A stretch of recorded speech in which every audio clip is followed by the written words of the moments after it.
سلطان عالم یا محمد سلطان عالم یا محمد ضروے لطف سوے من نظر کن ضروے لطف سوے من نظر کن ضروے لطف سوے من نظر کن. اس لیے کہ وہی بات دکھانی تھی جن کو اس کی اوقات کی، کہ وہ کہتے ہیں قال عفریت من الجن، اور وہ جنوں میں سب سے طاقتور تھا. سب سے بڑا سردار ہے، سب سے بڑا سردار جنوں کا. ہاں وہ عفریت کہا گیا اس کو کہ قال عفریت من الجن. اور ایک انسان کہہ رہا ہے میں بھی لاتا ہوں. تو یہاں بھی جنوں کو ان کی اوقات دکھا دی، کتاب کو فوقیت دینا، فوقیت دے دی. میاں ہم سے کوئی آتے پوچھتے ہیں کہ بھائی آپ بتائیں پڑھنے کے لیے، تو ہم جس طریقے سے آپ نے فرمایا یا جبار یا ہادی ذکر وغیرہ، تو ہم تو ڈائریکٹ بولتے تھے کہ مزمل پڑھ لیں 11 بار، جبارہ پڑھ لیں 10 بار. تو یہ طریقہ ہونا چاہیے یا ہم اس کے پورا کلیہ ہے کہ اس کو ہم کس طریقے سے لائن پہ لے کر؟ دیکھو ایک نمازی آدمی ہوتا ہے، وہ 5 وقت کی نماز پڑھتا ہے اور وہ علم شریعت پہ عمل بھی کرتا ہے، اس کو صورتیں بتا دینے میں کوئی حرج نہیں ہے، اسما بتا دینے میں کوئی حرج نہیں ہے. آئی نہ سمجھ میں بات؟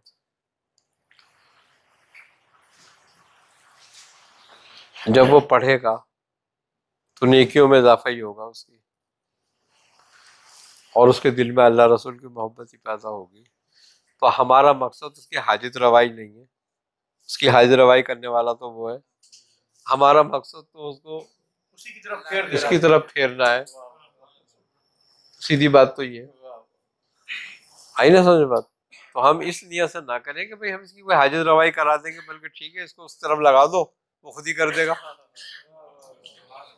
کیونکہ بھاگے والوں سے بڑا خوش ہوتا ہے جو واپس آ جائے. سبحان اللہ، اسی بہانے واللہ کو یاد کرے گا اور کیا. ہاں کیا بات یار، واہ. آئی نہ سمجھ بات؟ تو یہی ہے بس، ہم نے تو بغاوت دور کرانی ہے اس کی، اور کیا کرنا ہے. حاضر روائی وہ خود کرے گا اس کی. حضرت جنید بغدادی رحمۃ اللہ علیہ کو ڈاکوؤں نے پکڑ لیا، قافلے کو. اب سب کا مال چھین لیا، آپ کا مال نہیں ملا، اور کہا کہ اسی آدمی کے پاس زیادہ مال ہے، یہ وہ ہے قافلے کا سردار. تو انہوں نے کہا ڈاکوؤں نے آپ سے کہ بھئی تمہارے پاس زیادہ مال ہے، تم بتاؤ کہاں رکھا ہے تم نے. آپ نے فرمایا کہ ٹھیک ہے میں مال بتا تو دوں گا، مگر میری ایک شرط ہے، ورنہ تو مجھے مار دو، کوئی بات تھوڑی ہے، تمہیں مال تو پھر بھی نہیں ملے گا. تو انہوں نے کہا کیا شرط ہے؟ انہوں نے کہا یہ شرط یہ ہے کہ تم میرے ساتھ 2 رکعت نماز پڑھو گے، تو پھر میں بتا دوں گا اس کے بعد کہاں مال رکھا ہے. اب ڈاکوؤں نے بولا اچھا مشورہ کرتے ہیں آپس میں. اب انہوں نے مشورہ کیا آپس میں، تو انہوں نے کہا بھائی لڑنے سے بہتر ہے 2 رکعت نماز پڑھ لو، کیا بات ہے. انہوں نے کہا ٹھیک ہے چلو، وہ لوگ راضی ہوگا اس بات کے لیے کہ وہ پڑھ لیتے ہیں. اب آپ نے کہا وضو کرو، انہوں نے وضو کیا سب نے، اور وہ نماز کے لیے کھڑے ہو گئے آپ کے ساتھ. جب آپ سجدے میں گئے تو آپ نے کہا میرے رب یہاں تک میں لے آئے ہوں، اب تیرا کام ہے. اب میں سجدہ تو کرا ہی لیا ان سے میں نے، اب باقی تو کر جو کچھ کرنا ہے۔ خیر جب سلام پھیرا تو ساروں کے دل پھر گئے۔ اب وہ کھڑے ہوئے، آپ نے کہا بتاؤں مال کہاں رہے؟ انہوں نے کہا ہمیں چھوڑو، مال والے کی ضرورت نہیں ہے، ہمیں توبہ کرا لو۔ اب جب توبہ کرا دی تو انہوں نے پوچھا کہ آپ کون ہیں؟ انہوں نے کہا میں جنید ہوں، بغداد میں رہتا ہوں۔ تو ڈاکو سردار نے کہا اوہ ہم نے سنا تھا کہ جنید بزرگ ہے بغداد میں، تم وہی ہو مجھے لگتا ہے۔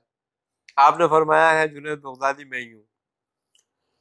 تو انہوں نے کہا کہ بات یہ ہے کہ اب ہم تو آپ کے مرید ہو گئے، ایمان لیا ہے، توبہ کر لی، واقعی آپ کے پاس مال تھا؟ آپ نے فرمایا ہاں۔ اس نے کہا کہاں کا؟ یہی جو تمہیں ملا ہے۔ سبحان اللہ، سبحان اللہ، واہ واہ، کہ یہی مال تھا جو تمہیں مل گیا۔ یہ پوچھنا ہے کہ سجدے میں دعا کر سکتے ہیں آپ جا کے؟ نوافل میں سجدے میں دعا کی جا سکتی ہے، کیا کسی زبان میں عربی میں اردو میں؟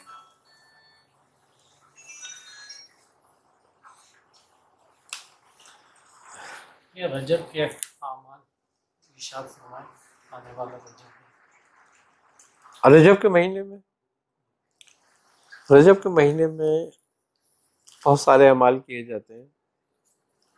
عام طور پہ سبحان اللہ، الحمدللہ، ولا الہ الا اللہ، واللہ اکبر، اس کا وظیفہ بہت اچھا رہتا ہے ویسے اگر کرا جائے اور جتنا زیادہ پڑھا جائے۔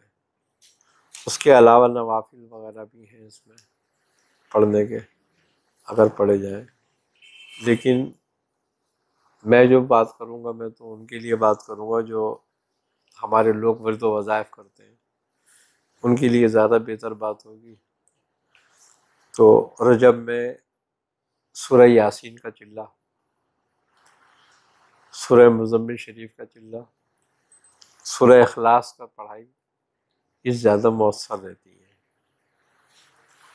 اور بعض بزرگوں نے یکم رجب سے لے کے 13 رجب تک دعائے نادی علی شریف کے وظیفے کو بھی بڑا مؤثر قرار دیا ہے۔ اور اسی طرح دعائے سیفی کے لیے پہلی سے لے کے 13 تاریخ تک اگر دعائے سیفی پڑھی جائے اور اس 13 دن میں 110 مرتبہ دعائے سیفی پڑھی جائے اور اس طریقے سے کہ 13ویں دن ختم کی جائے اس کو 13 رجب کو، تو بڑی مؤثر ہوتی ہے۔ 13 رجب جو ہے حضرت علی کرم اللہ وجہ کی پیدائش کا دن بھی ہے، اور اس دن اگر سیفی کا ختم ہو بہت مؤثر ختم ہے یہ۔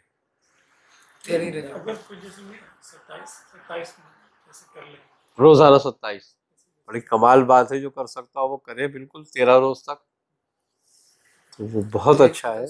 27 پہ ہوگا میں نہیں 110 مرتبہ تو میرے خیال 9 مرتبہ پڑھنے میں بھی ہو جاتا ہے، 8 مرتبہ پڑھنے میں، لیکن یہ ہے کہ بہت مؤثر عمل ہوتا ہے وہ رجب میں سیفی کا۔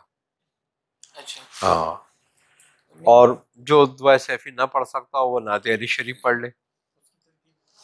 نعت علی شریف کی ترکیب یہ ہے کہ آدمی اپنے طاقت کے مطابق 313 مرتبہ پڑھے، 110 مرتبہ پڑھ لے، جس پر زیادہ ٹائم نہ ہو وہ 110 مرتبہ 13 روز تک روزانہ پڑھ لے، کوئی 313 مرتبہ پڑھ کے بھی کر سکتا ہے اس کی، یہ مختلف زکوٰۃ ہیں اس کی، کوئی 514 مرتبہ پڑھ کے بھی پڑھ سکتا ہے اس کو، کوئی 700 بار پڑھ کے بھی پڑھ سکتا ہے اس کو، اور کوئی 2100 بار پڑھ کے بھی کر سکتا ہے اس کو۔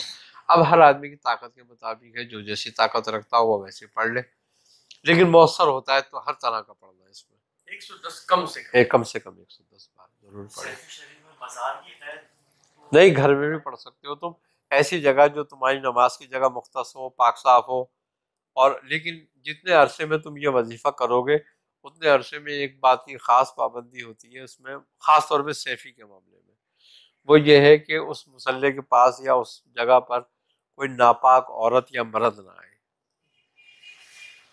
کوئی حائضہ عورت اس جگہ کی صفائی نہ کرے، یہ اس بات کا ضرور خیال رکھا جاتا ہے۔ یہ جو لوگ اپنا ایک وظیفہ کر رہے ہیں، جو خاص وظیفہ کر رہے ہیں سورہ مزمل یا سیفی یا درود طاہر، تو ان کو وہی کرنا چاہیے، کوئی نیا بھی شروع کر لیں؟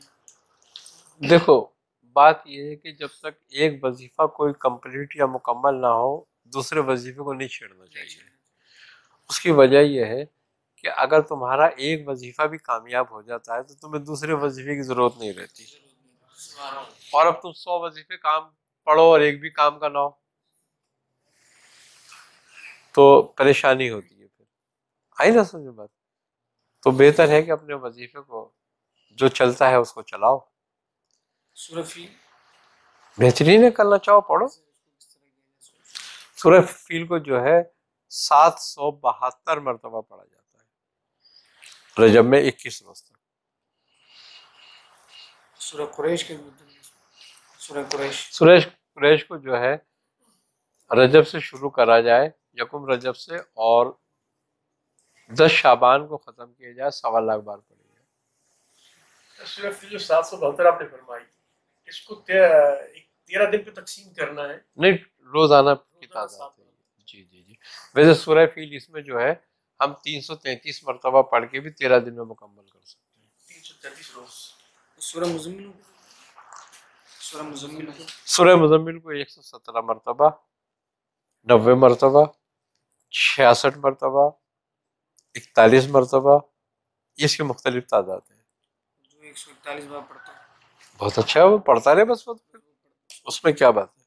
مطلب جو ڈیلی روٹین دیکھو، جو روٹین کے اس طرح وظیفے رکھنے والے ہیں ان کو کسی بھی مہینے میں کسی نئے وظیفے کی ضرورت نہیں ہوتی. آئی نا سمجھ بات؟ وظیفوں کی ضرورت تو ان کو ہوتی ہے جو برساتی لوگ ہوتے ہیں نا، جو موسمی، کہ بھئی یہ کون سا موسم آ گیا، وہ والا. ہاں.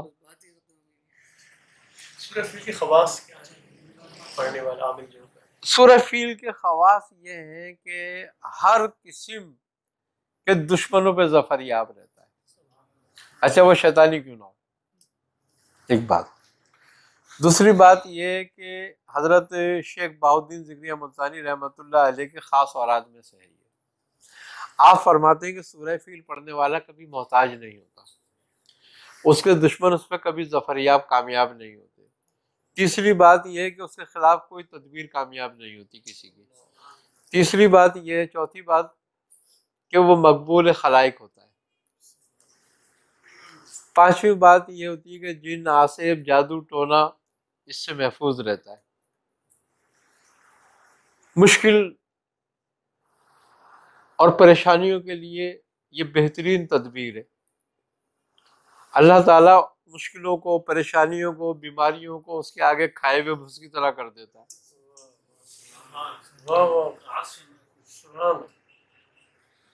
تو یہ بڑی کمال ہے. وہ کہتے ہیں کہ اس کی اگر ایسی کوئی مشکلیں ہوں اور ایسی حاجتیں ہوں جو ہاتھیوں کی طرح رکھتی ہوں اپنے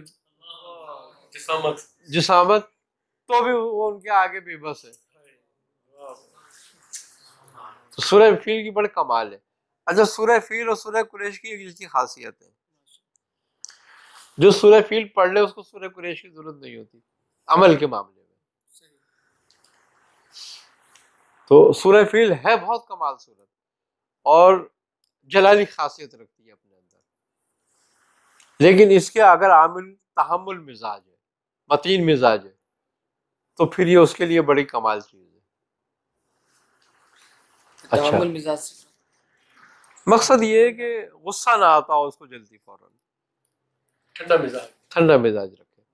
تیسری بات یہ ہے کہ بیماریوں پہ دم کرنے کے لیے بہت لاجواب اور مؤثر چیز ہے، کیونکہ اس میں دشمنوں کا خاتمہ ہے. تو ظاہر سی بات ہے اب موذی بیماریاں بھی دشمنی ہے انسان کی، تو وہ ان کو شکست دینے کے لیے، ناکام کرنے کے لیے بہترین وظیفہ ہے. بڑے بزرگان دین فرماتے ہیں کہ لا علاج امراض، جس کو امراض خبیثہ کہتے ہیں حکمہ، کہ ایسے امراض کے لیے سورہ فاتحہ وہ سورہ فیل جو ہے وہ بہت کمال چیز ہے. اگر اس کو پڑھ کے پانی دم کر کے دیا جائے یا اس پہ دم کیا جائے، مریض پہ دم کیا جائے، اگر جو سورہ فیل پڑھتا ہے وہ کبھی جوڑوں کا مریض نہیں ہوگا.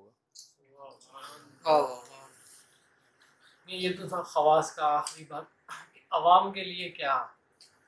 عوام کے لیے تیسرا کلمہ، روزے رکھنا، نوافل کی کثرت کرنا ان دنوں میں وہ اچھا ہے. سبحان اللہ. بجان درد مندان محبت بجان درد مندان محبت بپا سے گوشائے دامان رحمت بپا سے گوشائے دامان رحمت حمید خستہ پر ہو پھر عنایت امید خستہ پر ہو پھر عنایت مشرف